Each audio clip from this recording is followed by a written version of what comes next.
I want to say thank you once again for hopping on the call. How's your day going so far? Oh man, it is a lot. One of my close friends, he is the owner of Grayman Construction, and he asked me to help facilitate a condo project he's working on in downtown Orlando, and so I'm kind of overseeing it. He's been out of town. He's got some stuff he's been handling out of town, so it's been kind of hectic, kind of managing stuff in order. It's a project he kind of took over, so it's not one that was from the ground up. It was one that was already present. So you got a lot of mess, a lot of issues, a lot of consist with that. So yeah, that's it, man. That's just keeping me busy right now, but it's been fun. It's been a fun. I like challenges. Probably as you can see from my career, and it's a challenge that I'm definitely undertaking, no doubt. Yeah, going into challenges, you already had the Nebraska Huskers. How was that journey playing for Nebraska? Well, it was a great experience, especially for me, being a military kid and with Offutt Air Force Base there, and my father moving in when I was like in the middle of my 7th grade year, and having a really good high school career, and then going on to play for the Huskers, which at that time you consider home, because I think you are who you are by growing up in your adolescence. So for me, Nebraska had become home because that's where I did my adolescent youth. And so to be playing for the state and representing the state of Nebraska at that time, and having a solid college career as well was a great feat for me. I saw something that you played. You didn't play any games for the football team, but you had some practices with them. How was that? Yeah, that was. I think more than anything, it was to itch a scratch. I mean, you always have a scratch that when football is your best sport. That was my best sport at the time, and the success of the Huskers during that period in the '90s was phenomenal. So to be able to put on the uniform and to go out there and practice and to be a part of it, and then come to the realization that this isn't where I want to be. Although my heart, my love was into basketball, but my best was in football. So to itch that scratch, and then I think it was kind of bittersweet because they ended up winning the championship that year. So it was a thing that was, dang, if you would have stuck it out, you might have got a national. Yeah, I also saw you also played baseball for the Marlins minor league. How was that? In college, you played for them too. Yeah. Being drafted out of high school and well, some would say probably the greatest walk-on in Nebraska history, because didn't have to use a scholarship. Although I was kind of scholarship because the Marlins paid for my school, but so I didn't have to pay for school, so to speak. But still, Nebraska didn't have to use a scholarship on me, so it enabled us to get some more talent in there and have a pretty solid team. So baseball was fun. The minor leagues was fun. It just kind of came down to a situation where my coach sat me down and they're like, "Hey, listen, we want to move you. We want to move you up." They're wanting to send me to AA, and I was progressing really nicely, and they wanted to move me up. And they said, "But you got to make a decision. We need you playing full time. We need you to be at full spring training. We need you to be playing winter ball. We need you to be pretty much full-time baseball." So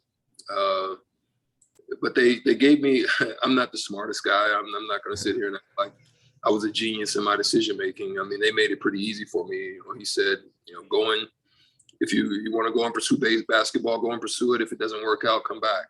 So I was like, okay, yeah. So I did, and obviously the end is what it is. It worked out. Yeah, how was that choice? Must have been hard because Nebraska too, right? For the basketball team, that was right around your junior year. That was when Tyronn Lue came along, right? Ty came my senior year. The senior year, my apologies. How was that playing with him? I mean, you could tell Ty was going to be a phenomenal talent. He was every bit as quick as like an Allen Iverson from 94 feet. Great defense. He pressured the ball really well. He was a great leader, good passer. He had some talent, and once we all left up out of there, it was his team, it was his show, and he was able to do some wonderful things that enabled him to leave, in his junior year. So it was good to play with and against Ty, both in the league and the time that we shared, and he's had great success in all realms, both on the court and as well as with the Lakers, and as well as a long career and coaching as well. So he's been around a long time. He's got a good basketball mind. How was that process going from college to the NBA while being undrafted? It's not easy. I think I'm not going to say it's easier now. I think it's you have a lot more opportunity to be seen and to be noticed now with G League and the production of overseas basketball now, and the way that those leagues have become very prominent and really good. Not to say they weren't back in those days. I mean, you had guys like Bonus and those guys over there, and Andre Karolinko and a lot of guys that came from over there, Manu Ginobili. So you had those guys that had some success, but they've raised the bar a little bit. And with the G League and its progression, it's given guys opportunity to shine professional level, and to have the closeness in that relationship with the NBA enables them to be able to find the picks of the litter. Whereas with me, it was it was driving and going to camps and going to these little IBL type leagues, and trying to get on, and then you make the team and get cut and go back to the CBA, and I was very fortunate to have been with the Mavericks. I go to the CBA, and then the team that I was with in Oklahoma City was a very established team. They had guys like Ryan Miner, and they had some guys that had been with the team, and the coach was very familiar with, and to have this guy coming in, I had to have a sit down with him and say, hey, listen, I know you've got your team, and I understand that, but I don't plan, nor do I believe I'm a career CBA player. So I believe I'll be going back. So if we can't find or work nothing out, then we got to figure out a way to trade me. And they did. And so I ended up in Quad Cities and playing with, actually still was a backup. I got in there and played with Rick Brunson, who was Jalen Brunson's dad, and played behind him, but just had some phenomenal games. And so happens the Mavericks change coaches, bring in Don Nelson. They're looking, they know they're about to trade, a big trade, and they're looking to fill some spots. And they called me back. I just had like 40 points against Grand Rapids, and they called me back, and the rest is history. I don't think I came off the court at that point. I was a starter from that point on, and was a starter up until I left Dallas. And so it just, God bless. It was, great timing. You know what I'm saying? And not everybody. I mean, there's a lot of great players out there, but I think sometimes it's timing, it's injuries, it's situation, it's coach don't necessarily believe in you. You have those types of things that happen on a regular basis. So, I just was very fortunate. I was saying with that in Dallas too, but your second or third year is when Steve Nash and Nowitzki both came along. How was playing with them? Did you see that potential they had? Oh yeah. A lot of people don't know, but actually Steve was back. He was coming off the bench behind me. Yeah. So, I was a starter up until I left in 2000, and then that made room for Steve. I'm not saying that, that wouldn't have happened anyway, but being traded made it possible. I mean, I played against Steve when he was in Phoenix, and I gave him 36. So, you up. I gave Phoenix that Steve Nash team 36. So it's not like I was trash, but you knew he was going to be good. He had great vision. But the thing about the NBA too, and you can backtrack this and look at the careers of like Gilbert Arenas and guys like that, Pascal Siakam, and guys like that when given opportunity, if the coach believes in you, you can shine. And what was best for Steve is to have a guy like me gone, because I'm a mother sucker in practice. looking over your shoulder at me is a problem. So, it made it a lot easier for Steve to be able to be free and to not have to worry and to play and to make mistakes and, which he did early on. But then, of course, given opportunity, if you have the organization that believes in you, you can make great out of it. Mm-hmm. How was that playing with Dirk also there? Oh yeah. Now Dirk, you can see it. He just, once he figured out the game and once he, got in the weight room and got stronger. And I mean, he was a phenomenal guy that practiced and put in the time. He had his own shooting coach and his name is Hogarth. And he would stay hours before and hours after and just working all them trick shots you saw off one leg and fading and leaning, falling back, all that stuff he was working on, at those earlier ages. And he just fine-tuned them and perfected them and made him unstoppable in certain situations with his athletic abilities and his. And, as he got older, he just became a shooter mostly. And those things is, obviously is he played almost 20 some years. Yeah, about that. You know what I mean? So, obviously it'll catch up with you in time. But you could tell he was going to be great and well-deserved the Hall of Famer. There's no question. Yeah, how was that leaving Dallas after spending a few years there? I think that was I think more than I think guys go through their own forms of depression. I think I probably experienced it not because of just the love affinity for Dallas, to which I do love. I mean, I've lived there all them years, even afterwards. I mean, I love Dallas, but now living in Florida. But I think more than anything is when you've given your all in all, you laid it on the line, and you've gotten your head beat in, and you knew you're at the bottom sometimes of the league, and you're getting pounded, and now all of a sudden you kind of look and you're like, oh yeah, I can tell we got something, it's coming. And to not be able to be a partaker in that success after you've experienced the hurts and the pains and the agony of losing, now all of a sudden you don't get to experience the success that you were a part of helping to build. It hurts. So yeah, I mean, getting traded and getting traded to New York helped mitigate that a little bit. It was a good solid team, although I'm not a big fan of Jeff Van Gundy, so to speak. But but the guys that I played with, and Allen Houston and Sprewell and Charlie Ward and Larry Johnson, and that crew was a good bunch of guys. That made it fun. But then getting traded to Vancouver was the team was an amazing Vancouver. Another level. But then, I don't advise anybody to do that, opting out of a contract with over $6 million left on it. I wouldn't advise nobody to do it, but it was one of the most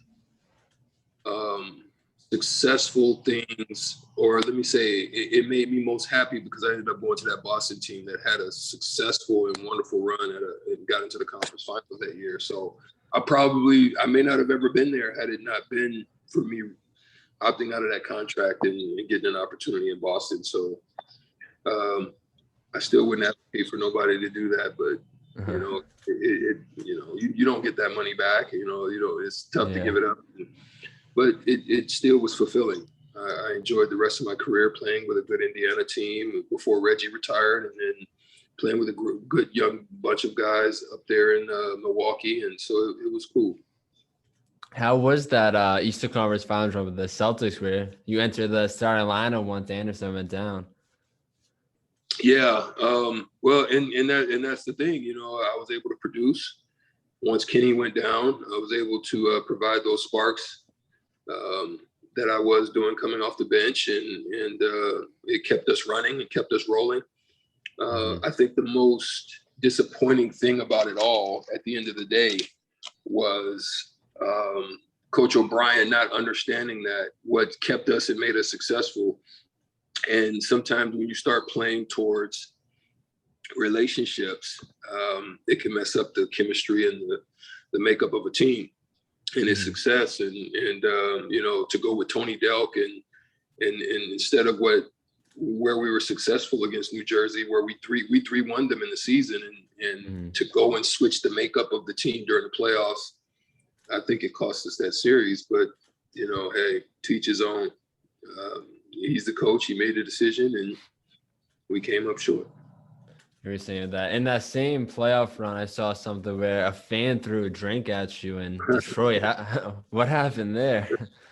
Yeah, I mean, we were giving it to Detroit, and in the second round, we were going in on them, and fans didn't like it. We're walking off, somebody dumps a beer on me, and that's just an automatic reaction. I mean, that's why it's so sad to watch how the media and how people portrayed the Pacers in the Malice in the Palace.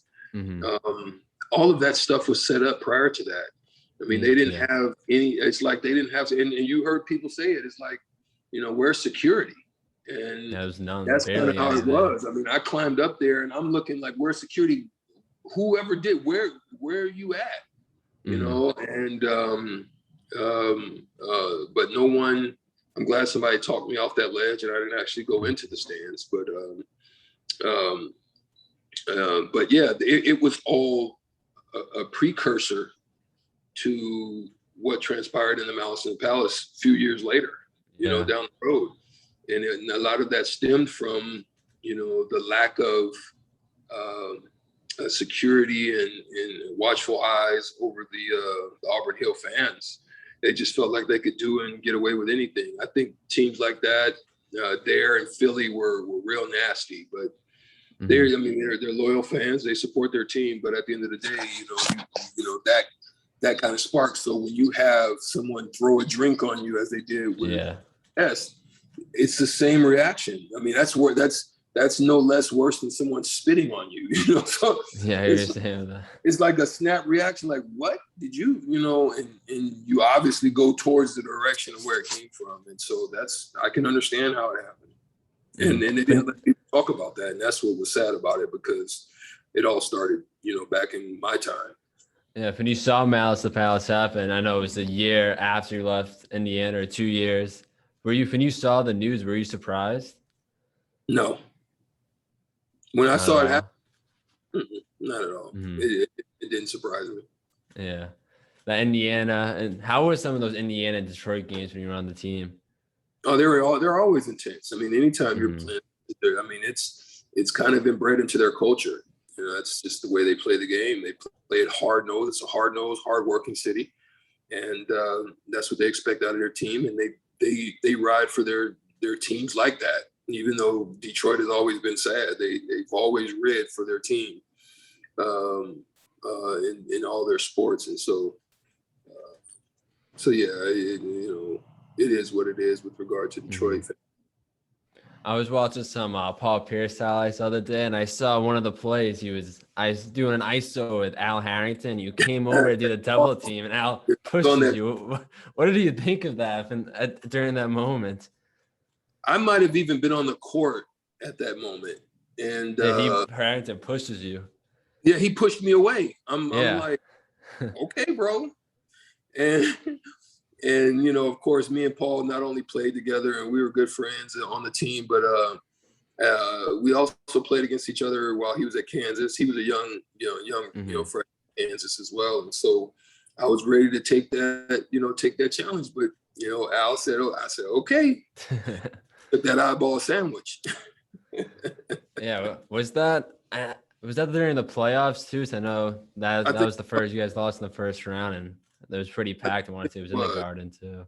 Yeah, I think it was. But after, when you kept on going the last few years, how was that to end your career? It was good playing a supporting role. I think my last 2 years in Milwaukee, one of the great things about it was, we had some veteran pieces with me, and I probably was the second oldest on the team, with Kukoc being the oldest.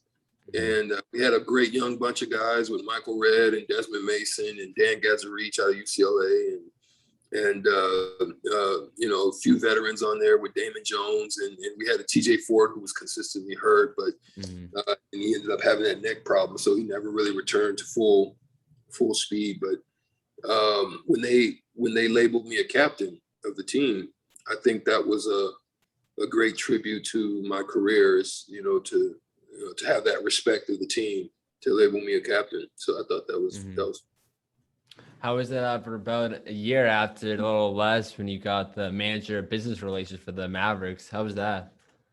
Well, sitting down with MC or Mark Cuban, it was we had a discussion, and he asked did I want to be on the player personnel side and the basketball side of things, or did I want to be in the office? And I think I just newly got married, so understanding basketball dynamics, I knew that it would put a lot of pressure on a newlywed married group, So I said, I'll work in the office. I think hindsight 2020, I probably should have went and did what my passion was to be on the court and to be with the team. But if I go back and do it again, I probably would have changed it. But it was a great experience. I got a chance to work under Tadim Masseri and the leadership group there for the period. And then, it did at some point, the marriage kind of started affecting that. And so I kind of left and went out and started branching out to entrepreneurial stuff.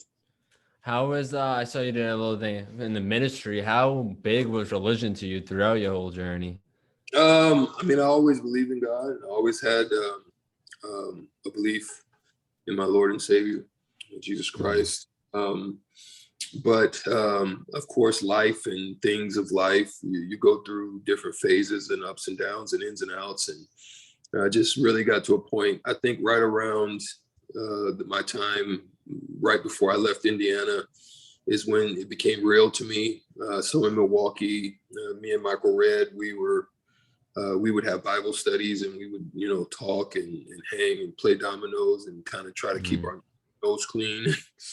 And I think that's kind of what led me to some of the decisions I made with regard to knowing those temptations that were out there, and being home was probably better for me in those young parts of my relationship. And then just making a commitment to get licensed, and then going through that, and those experiences were good. It did foundation for me, and it helped me through that process. How was it after becoming like an assistant coach? I'm going to backlash that. Go back. Religion, was it like, I don't know how to word this correctly, but was it a big part in locker room for some players? Some, yeah. I think most teams at that time had chaplains. So, if you wanted to, go in, and prior to the game, you can get a little spiritual enlightenment. After you did some of your work, go in for about 15 minutes, do that 10, 15 minutes, and go prepare for the game. So, that kind of helped you to stay grounded. Now I was going to go into assistant coaching. How was that for your alma mater in high school and doing it for a college team? Yeah, I think I got back to my passion. I realized it wasn't, the new generation of kids wasn't for me. I think because I just had believed in playing the game the right way. I didn't believe that anything was just given to you, or, just deserved just because you had a star, or, just all that stuff. And some of them not wanting to work or put in the time. And I know the time that I put in, I think it kind of irked me a little bit. And so I started refereeing, and I really enjoyed that, because I enjoyed still staying close to the game, but not necessarily have to deal with, all the other aspects of being a coach and dealing with immaturities. If you're acting immature, I can tee you and send you to the bench. You know what I'm saying? Yeah, it empowered me a little bit more, and I enjoyed that process. That was fun, refereeing collegiate games and refereeing high school games, and watching some of those young players come up through the ranks and getting to see, some of their progression. Like RJ Hampton, and I reffed a lot of their high school,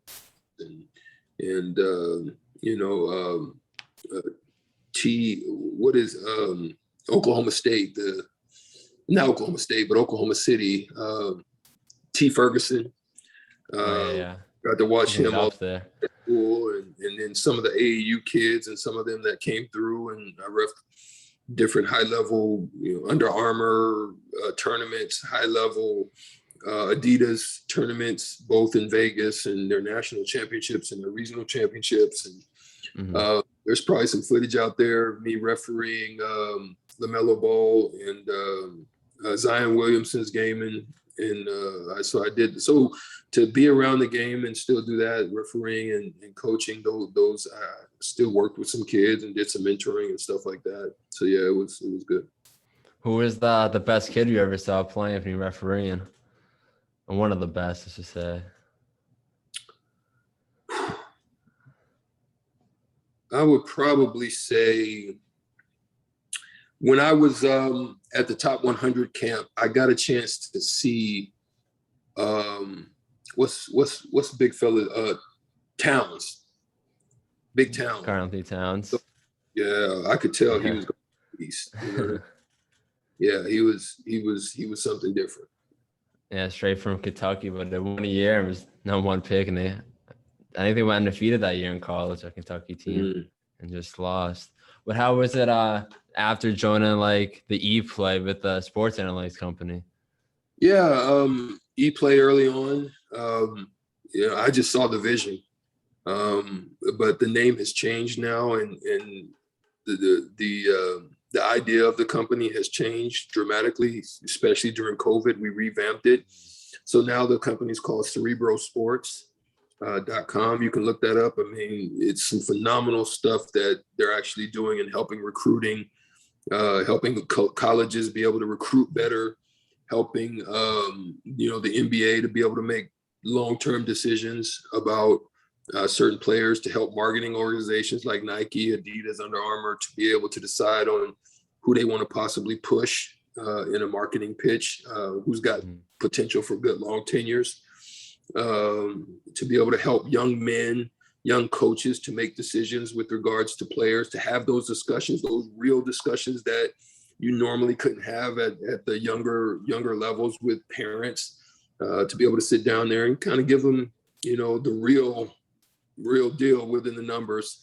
So instead of shooting a machine gun, which the game of basketball has done all these years, you sit down, you watch a guy, you miss a Ja Morant because Ja Morant's playing on court 9 and 10, and all the top players are playing on 1 and 3. And, Murray State coach happens to go to the bathroom and see Ja Morant out there, and he ends up at a Murray State. You see what I'm saying? Yeah. So those type of things we're trying to eliminate. We're trying to let guys that just don't have whatever the means or the methods in which to play on the top circuits and stuff like that. Doesn't mean that there's not talent down there. So we want to identify those guys and give them an opportunity to be seen.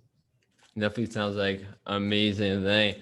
What is some I was trying to I forgot. I had the question in my head and I forgot about it. But what was some of the players you're excited that you think are going to produce in the future? Definitely Luka Doncic. I'm excited to kind of see where his career goes. Trae Young, obviously, definitely excited to see what he's able to do. It was amazing what he was able to do with a very young and just kind of hodgepodge of a team down in Atlanta.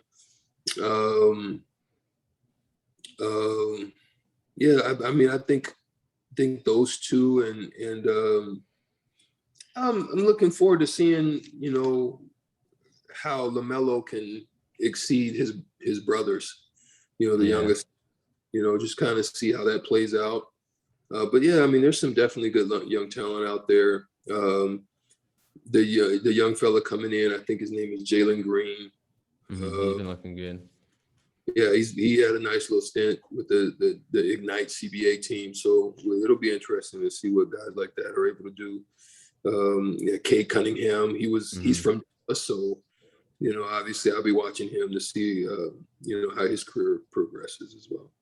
Any plays remind you of yourself? I think Marcus Smart, just hard nose, willing to get in your face. Patrick Beverly. I mean, I'm bigger than them probably, but nonetheless, those guys are very similar styles to the way I, defended and got after you a little bit. So I don't think any of them posted up the way that I did. So and then the game has changed. There's not many that can do that, anymore. So yeah, there's not many that really can do it like I did. I mean, it was an advantage for me to take guys down there and put them in the block. How is the Strict 9 podcast? Yeah, Strict 9 podcast, it started about, 2 weeks ago, and it's going good. They wanted to give voice to some of us former Huskers and Nebraskaites, and they asked me to kind of come on. I thought it would be an interesting thing to tap into on Tuesday nights from 7 to 9 Eastern on 93.7 The Ticket FM in Lincoln, Nebraska. So I do it from here. Then I'll go home if I need to. Sometimes I'll go home and if they open the arena back up, if this COVID stuff doesn't cause problems, I'll go back home, certain games, certain runs, and be on site. But mostly it's pretty cool to be able to be still at home doing stuff I do, and then doing the research, and then get on there and talk about the things that I love. It's a multi-sport thing. It's not necessarily just basketball. We talk about everything, all kinds of sports, and what's in news and what's the talk of the moment. Just try to keep it real. It sounds like a great podcast. So football, what's your bold prediction for this year? For NFL? NFL or college football, either or. Shoot, college football is so up in the air. There's so much parity right now. So, it's hard to kind of pick that one. I mean, of course, you never can write off Alabama's consistently, revamp themselves and retooling. So they'll always be up there somewhere. I don't think Clemson is probably as strong as they would, but if the quarterback steps up, you never know how they can pan out. It'd be interesting to see if any other West Coast team steps up this year. They kind of fell off last year, but this realignment is creating a power conference that is going to be hard. It's crazy what they're looking like. It'll be hard to touch. So. That's interesting. I think that's part of the interesting part of that part now. I'm interested to see how Tampa Bay, relives coming off of this season. Obviously, you got to look out for Kansas City. They still had all the pieces and they had all the parts. So it's going to be interesting to see how that pans out and what these young players are going to do. The ones that came in this draft class, I like watching to see what they're going to do. Yeah, it's definitely this. I like this draft class a lot. But those are all the questions I have. Anything else you'd like to add? Oh man, no, it's great. Great timing. Keep working and doing what you're doing, and thanks for reaching out. And hope I was able to help you out. Definitely. All right. I appreciate hopping on this call. I know you're busy. It's all good, bro. Thanks a lot, man. You take care of yourself. Thank you, too. All right.